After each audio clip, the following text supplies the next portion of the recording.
Hello everyone, আপনারা দেখতে পাচ্ছেন বগুড়ার ঐতিহ্যবাহী আলুঘাটের একটা অনুষ্ঠান। তো আপনাদেরকে দেখাতে চলেছি কেমন মানুষ হবে এখানে, আয়োজন কেমন, কে কোন কাজে ব্যস্ততা আছে, সবাই আপনাদেরকে দেখাবো। তো আপনারা দেখতে পাচ্ছেন এদের আলুঘাটি নিয়ে রওনা হয়েছে সবাই। আমাদের ছোট ভাইয়েরা সবাই এখানে মেহমানদারি হবে, এক একজন বালতি নিয়ে হচ্ছে। অনেক খুশি আসলে এরা।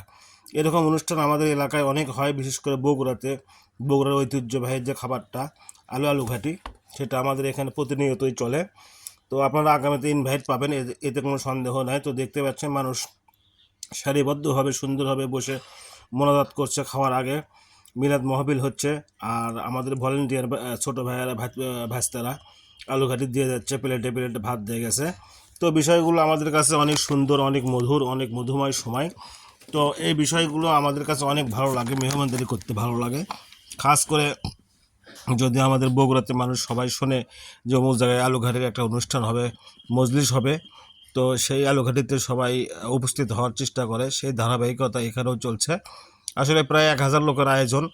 তো আয়োজনের কোনো কমতি নাই, খাবারের কোনো কমতি নাই। যার মনে সেই নিজ নিজ দায়িত্ব, সবাই তার নিজ দায়িত্ব পালন করে কাজ করে যাচ্ছে।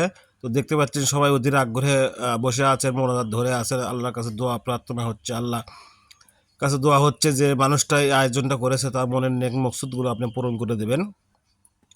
তো আজ যে আমার বাদল চাচা এখানে আমিন ধরে আছেন, আমিন আমিন আমিন।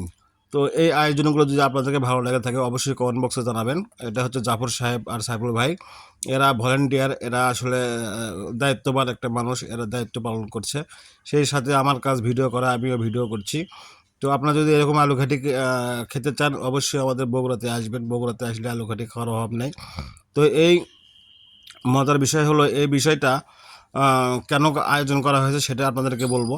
সেটা হচ্ছে যে আমাদের এই মহল্লাতে ডিমডিম নামে একটা লোক আছে।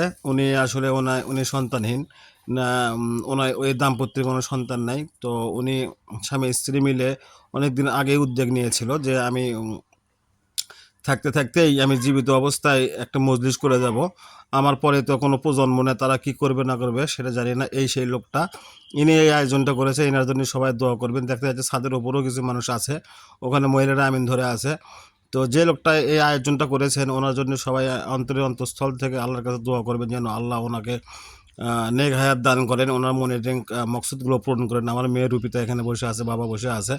তো বিষয়গুলো আসলে অনেক সুন্দর, অনেক ভালো একটা উদ্যোগ। মানুষকে খাওয়ানো, মেহমানদারি করানো, ভোজ করানো, এই বিষয়গুলো খুব ভালো লাগার একটা বিষয়।